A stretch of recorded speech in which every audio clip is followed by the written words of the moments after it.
I'm Hemant Mehta. And I'm Jessica Blumke, and you're listening to the podcast for FriendlyAtheist.com.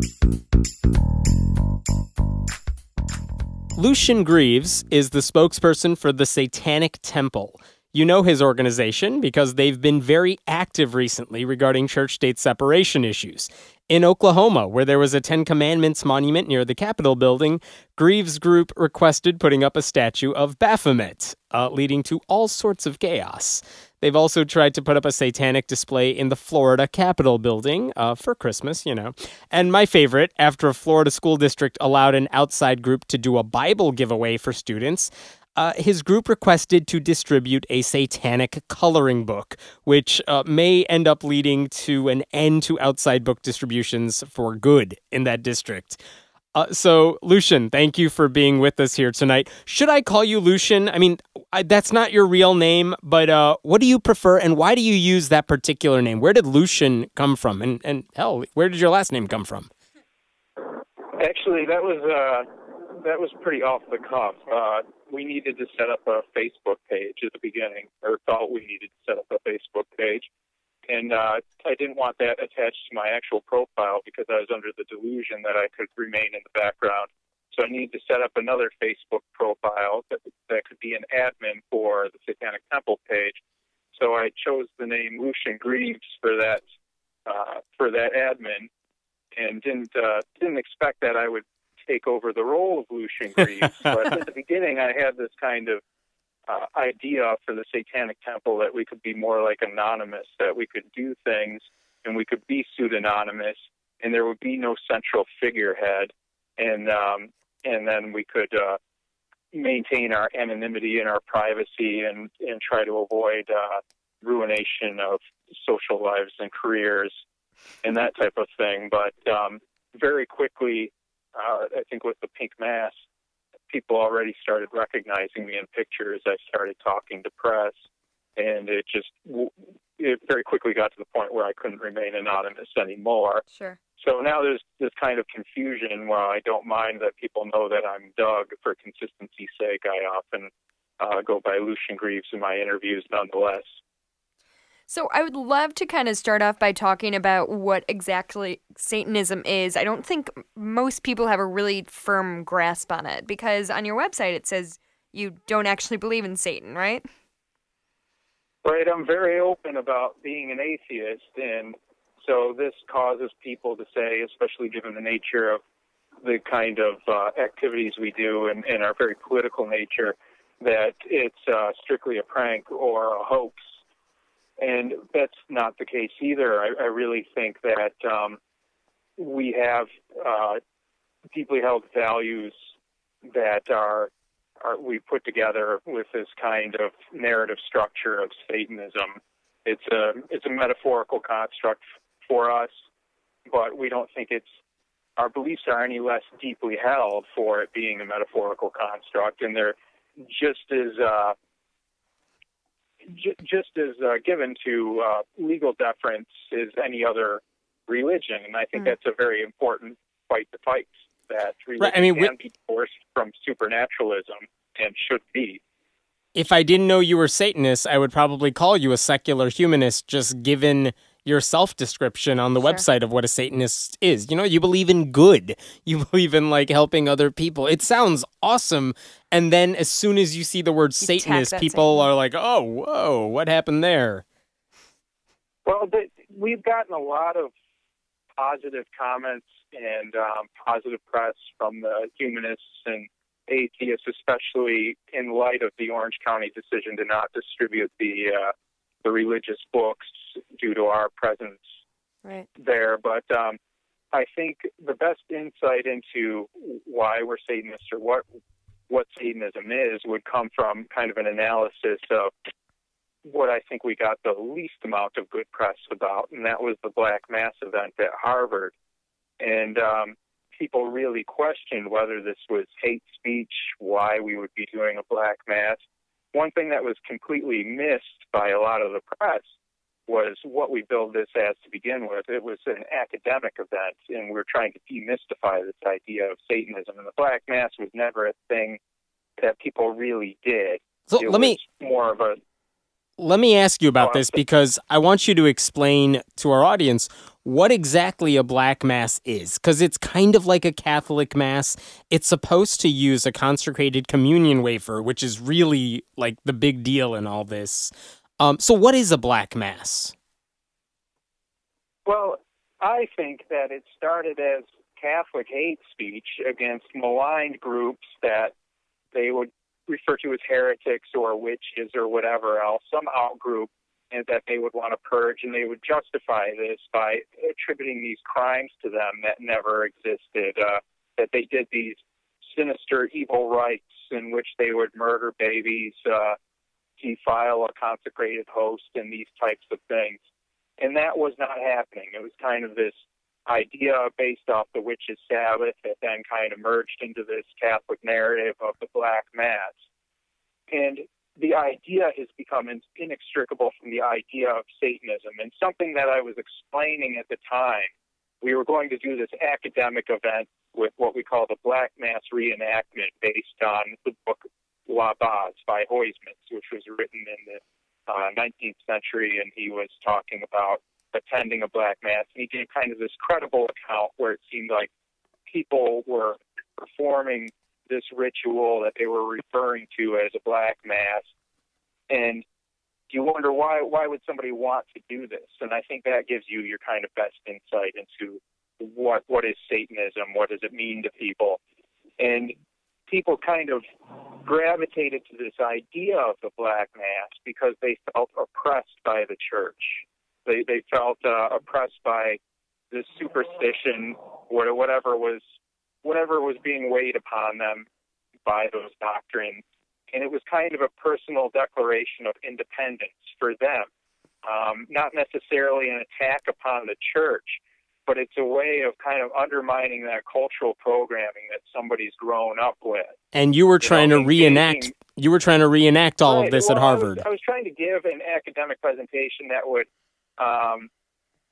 demystify this idea, give this historical background, and talk about what that means to people today, and why some people do embrace blasphemy or blasphemous images, why they embrace Satanism, and how they can attach a permanent values onto that.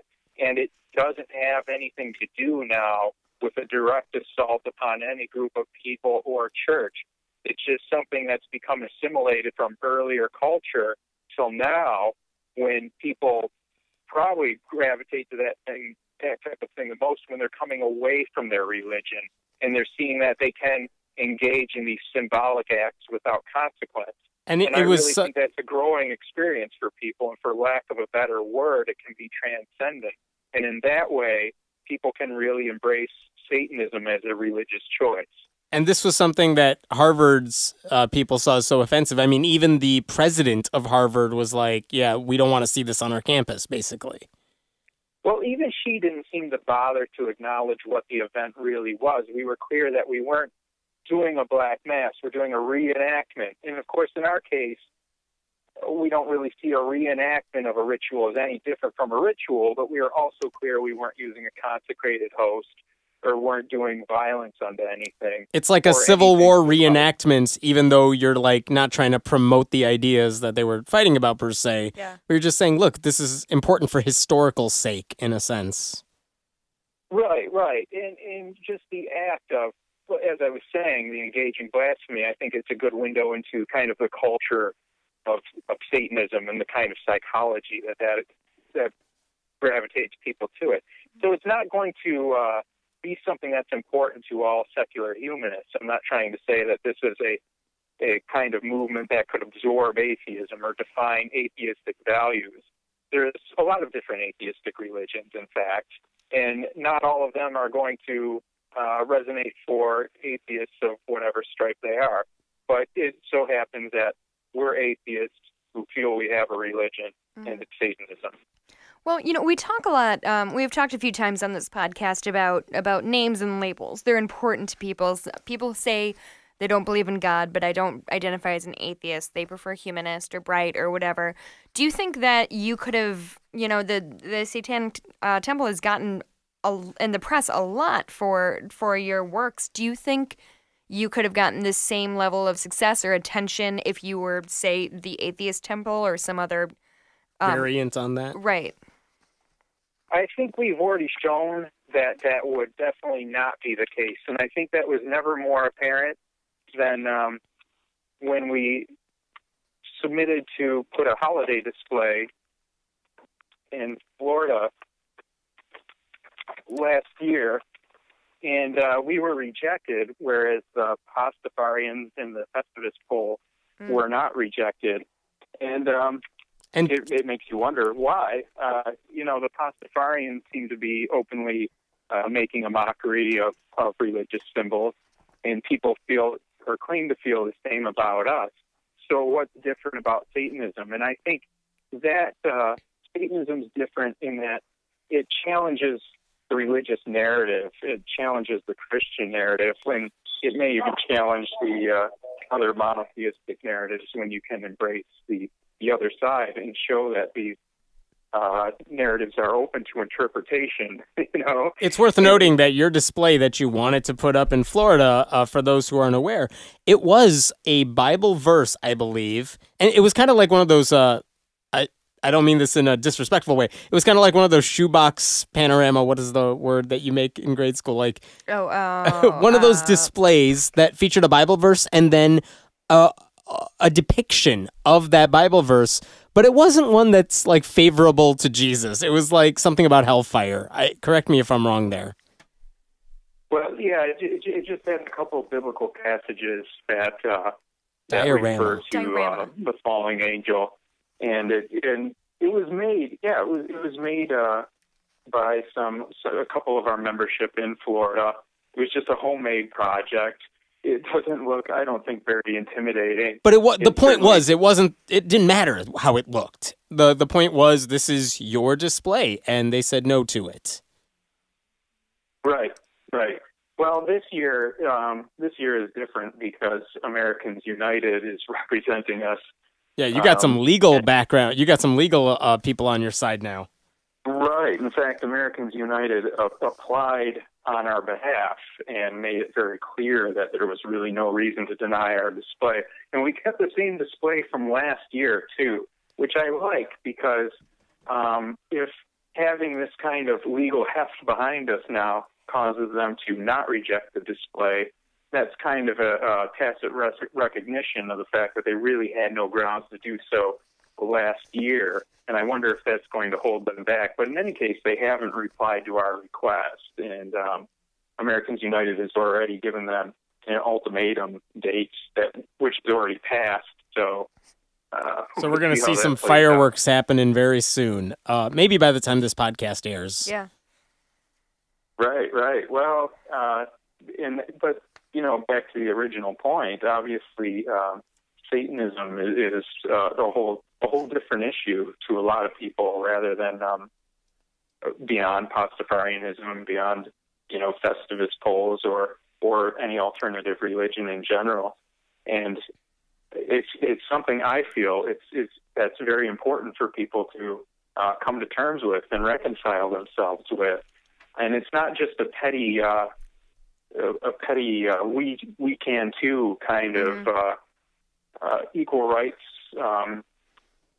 senselessly whining about this kind of thing. I was very motivated by having witnessed the Satanic Panic of the 1980s, 1990s, kind of this talk show host moral panic. Yeah, you were just the boogeymen. Just Satanists were the boogeymen. They were out to get your kids, and you all needed to fear them. Putting things backwards in records. Yeah. That's effective. Did they put razor blades in apples on Halloween? A lot of that material is laughable, but what's less laughable and what less people seem to realize is people's lives were ruined by that. People went to prison for crimes they couldn't possibly have committed. Gerald Amaral in Massachusetts spent 18 years in prison. Martha Coakley tried to keep him there, and for some reason she actually ran for governor this time. I'm glad she lost. But a lot of people never suffered for causing this kind of panic that they did. And there was Fran Keller and her husband Dan Keller. They were part of the daycare abuse moral panic as well, where Satanism was invoked, and The testimony talked about bizarre graveyard rituals and cannibalism and things they had no physical evidence for. And they were speaking in the most crass conspiracy theorist terms in the courtroom, where they'd have expert witnesses talking about how these Satanists are such a ubiquitous power that you find people in the police departments and in the courtrooms that are actually secret Satanists. And that is why you can't find physical evidence of the crimes. It was one of those situations where a lack of evidence became evidence of the criminal conspiracy networks. It is quite literally like a witch hunt from the 1600s or something. Yeah, it feels like... It was absolutely a witch hunt. It happened right here in the United States. People's lives were ruined, and I feel it's such an under-recognized piece of our history. But it helped me to realize that if you have this kind of floating out group, this kind of label that you can just throw at people, it's still harmful.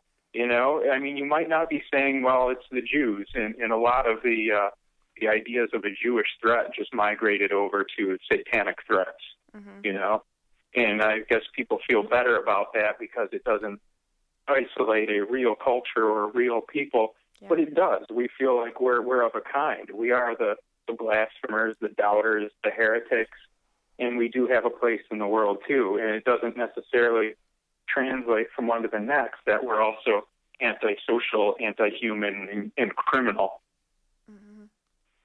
Let me ask you, what is your relationship with other satanic groups? Because I know there was another group in like Oklahoma that did another black mass. I don't think they were reenacting it. They actually wanted to do one, but that was not affiliated with your organization. So, you know, I don't know the satanic landscape in America. Where do you fit in? Do you fit in? And what are? Tell me about these other Satanist groups. Well, it's kind of an uncomfortable relationship sometimes. Modern Satanism really came into view when Anton LaVey started the Church of Satan in the 60s. And, you know, a lot of the scholars who talk about this kind of thing say that he was more like us in the early days and then kind of withdrew into crankiness and misanthropy later on. But he kind of had some of these ideas where he wasn't worshiping Satan either. It was an atheistic metaphorical construct. So these other satanic groups, they don't believe in Satan as a person either. They're also atheists who just believe in this idea of, you know, goodness, whatever. The Church of Satan still believes in magic and in other mystical things, ritual magic. The other Satanist groups believe in the supernatural? Right. We reject supernaturalism entirely. The Church of Satan does not. And also where we really depart from the Church of Satan is LaVey based the Satanic Bible off of a book called Might is Right. It was a social Darwinistic text. And it was based on these kind of old school ideas of survival of the fittest that were wrong, not really Darwinian ideas at all.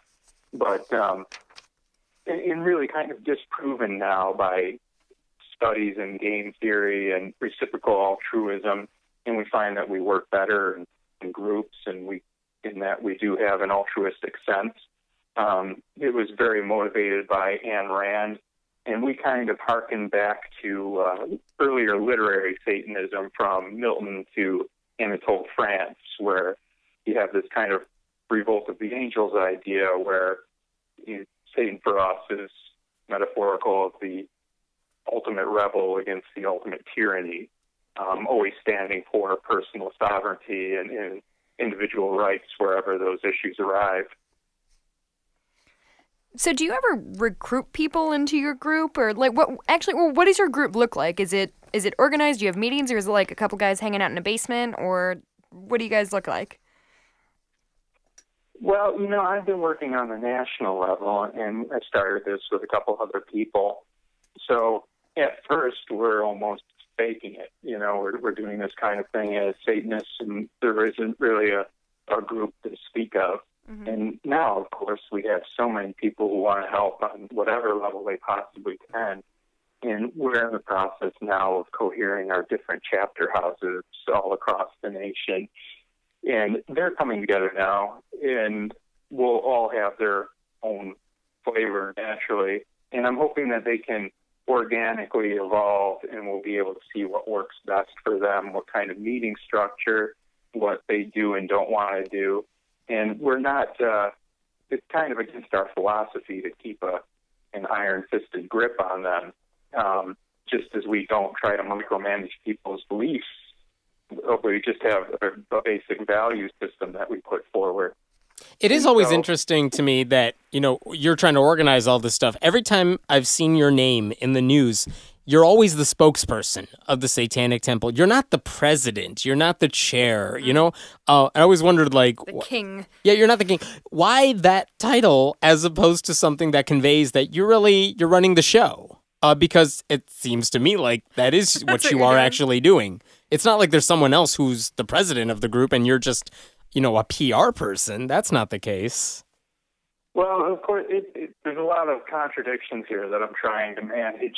And I don't want, I never want this to become some kind of personality cult. Right, it's not about you. I'm opposed to developing any central figureheads, even though that seems to be the kind of direction it's ended up going for me. And people want to know what my own autobiographical experience has been, and I've avoided that kind of thing in a lot of interviews, you know, insofar as questions don't relate to the Satanic Temple at all. I don't really have any interest in answering them either, and I don't like the idea of lofty titles that don't relate to any actual real-world activity. I think it's silly, and it's kind of outdated, I think. You know, to walk around with titles like Magus or Pope or whatever. At the time now, the Pope of the Satanic Temple has a nice ring to it. Oh, I love that. Oh, yeah. Let me ask you about something. But I am organizing. Yeah. I am doing a lot of the work behind the scenes, of course. But at the time I'm talking to you, I'm acting as a spokesperson. So. Right. Right. Okay, let me ask you a serious question. We referred to this at the beginning of the conversation, but the first time I heard about you and your organization was when the Satanic Temple conducted a pink mass, and it was over the gravestone of Fred Phelps, the Westboro Baptist Church guy's mother. And just to be clear, like, this is a ritual that involved gay guys making out over her grave, lesbians making out over her grave, you putting your own dick atop her gravestone in the hopes of, at least ritualistically, in the hopes of turning the dead person into a gay person. I think one publication said it was like Mormons baptizing the dead, only much gayer. And I mean, it's kind of hilarious and kind of disrespectful. But I mean, you know, you don't believe in the supernatural. You know, none of that turns her spirit gay. So, I mean, why bother? Nobody knows anything, Hammond. It seems like it got you off on the wrong foot. I was open about that at the time, too. And when I would talk to press, national press, ABC, NBC, or whoever else, I actually told them that our position was we don't believe in the supernatural. However, it is our belief that due to their beliefs, they're obligated to believe that she is now gay in the afterlife. And that since our belief is inviolable, no matter what they say, we are free to believe that they believe that she's gay in the afterlife. And that was also kind of a commentary on their rather successful arguments in the Supreme Court, where they kept falling back on the inviolability of belief. And we were hoping that... Yeah, it doesn't matter if you're right or not. It's just that you sincerely hold these beliefs. That's all that matters. Kind of, with the nuanced message we had there, that we could believe whatever we wanted to believe about their beliefs. And yes, it was disrespectful, and it was contrived to be so. And it's funny, because I also had interviews where people would say, well, I wouldn't want you to do that to my mother's grave. And I would say, well, naturally, don't act as Fred Phelps acts. Yeah. So there's a lot of things you wouldn't want somebody to do to you, but... So then again, it also sounds like, don't do it to my grave. Well, what do you think's going to happen if you do? Yeah. Like, nothing's going to happen. Right. Okay. Well, so when did you guys? Also, I wasn't sure if they felt that I had just happened upon her grave at random. Oh, You know, that's quite the nobody coincidence. wants to go to prison either. Don't hold up a 7-Eleven. Right. You know? Well, okay. So how did you go from, I guess, being nationally publicized assholes in a sense for that stunt to going to kind of heroic church-state separation activists, which is what I've seen from your organization in the past several months? Like, it's not. I mean, on my website, we even coined a phrase for this. It's called like Lucien's Law, which is that every time there's a church-state separation battle, that, you know, it seems like you don't know which way it's going to go. All you got to do is bring in the Satanists and it's going to go in the right direction. I love it. Where did you guys decide to do all this church-state separation activism? Because that's kind of amazing. Actually, that was what we had in mind from the very outset. And we had things in mind, like the Monument campaign at the time we went to go do the Pink Mass. So even though you see us doing this Pink Mass first, and it's kind of this, you know, shocking event that rattles people up and you know, makes them really question, are we a joke, a hoax, political, or actual religion, what's going on? And then we move into these rather cerebral arguments, I think, for church-state separation that they're certainly not expecting. I still do interviews now where people comment that they didn't expect me to be very articulate. But that was really the point from the outset. The Pink Mass was something that was really we genuinely wanted to do that. It was kind of revenge for the Boston Marathon bombing. I was in Boston at the time when the marathon bombing happened and was so disgusted with the Westboro Baptist reply. They said they were going to come and picket the funerals of the dead at the marathon bombing. And it seemed to be going too far to me, actually, when they didn't show up. And they posted these mocking tweets on Twitter where they were saying that they were there in spirit and, you know, and everybody showed up for them because the counter-protesters came. What should also be mentioned is I feel like a target should be, for any kind of action like that, would be Alex Jones. He was no better than the Westboro Baptist Church. He sent some slob of a reporter of his to heckle the governor on the first press conference immediately in the aftermath of the Boston Marathon bombing, shouting out false flag theories. Right. And out of turn while the morose audience stands by. And so it was bizarre and surreal following the Boston Marathon bombing, because you had this event that happened and the event got buried with little recognition, I felt, with all these people claiming that it confirmed their deepest held fears. Whatever those were, the marathon bombing confirmed it. For Alex Jones, it was that the government is working to initiate a police state, and they acted this thing out entirely. To others, it was because of gays, because of gay marriage, whatever else. Similar to Jerry Falwell saying that 9/11 could be attributed to gays and secularism. Of course, he backtracked because he's more a politician than the Westboro Baptist. But the Westboro Baptist kind of served as a convenient focal point for that type of stupidity, and that was just something I wanted to do to show that people could use their rights to offensive speech against those who exercised it as well.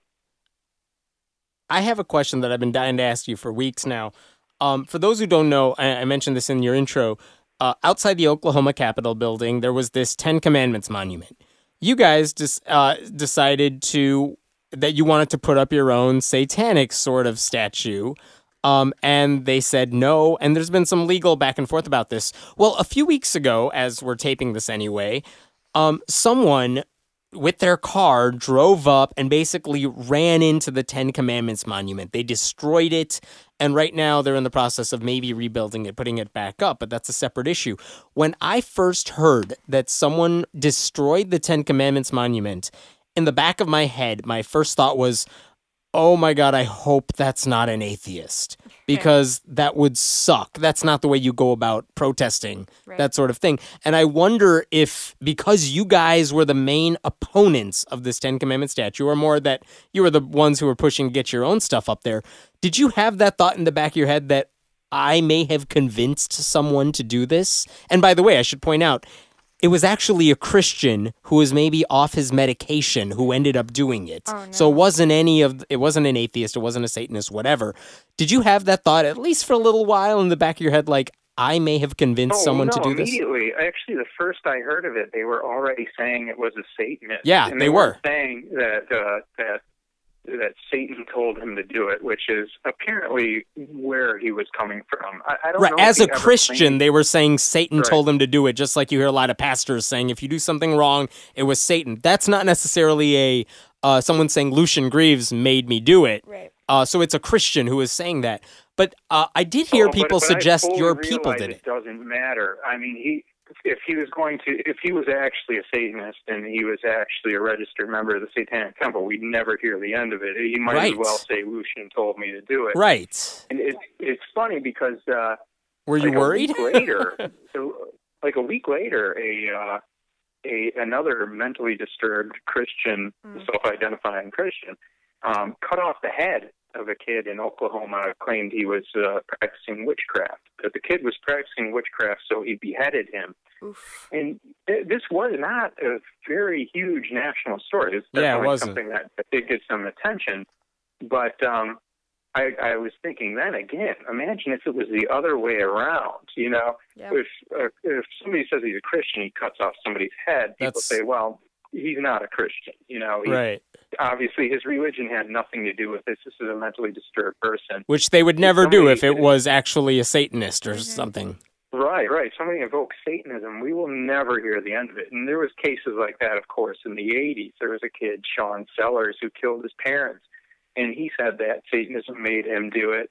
And he ended up on Geraldo and all these other things. He had this very ostentatious conversion to Christianity when he was in prison. It seems clear that he was, it seems he was sociopathic and was trying to avoid the death penalty and thought maybe this conversion could help him.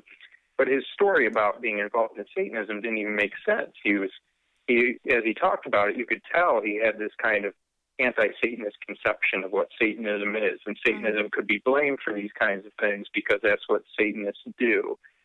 And so when the Ten Commandments get run over, I knew immediately we needed to release a statement and make clear the position we had all along was that we weren't asking for the Ten Commandments to come down. Our position has been that if the Ten Commandments are there, we want our monument there. If the Ten Commandments come down, we don't want our monument there. Mm-hmm. So I wanted to be quite clear that this wasn't something that would help us.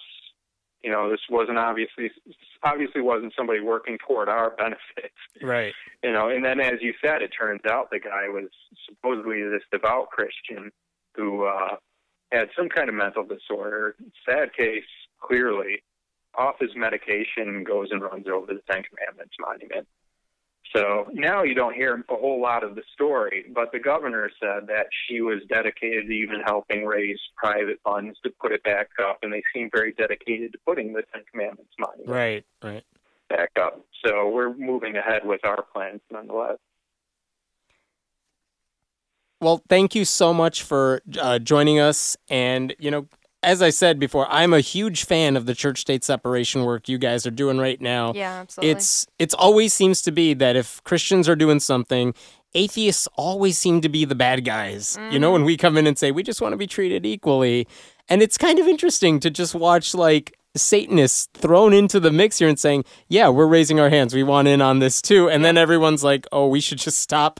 We should stop trampling over the Constitution now because it's working against us. So thank you for everything you're doing, and keep up the good work. Thank you so much. See you this weekend. All right, man. I'll see you soon. We'll both be at Skepticon this weekend as we're taping this. So thanks so much, and we'll talk to you soon. All right. Talk to you soon. Bye.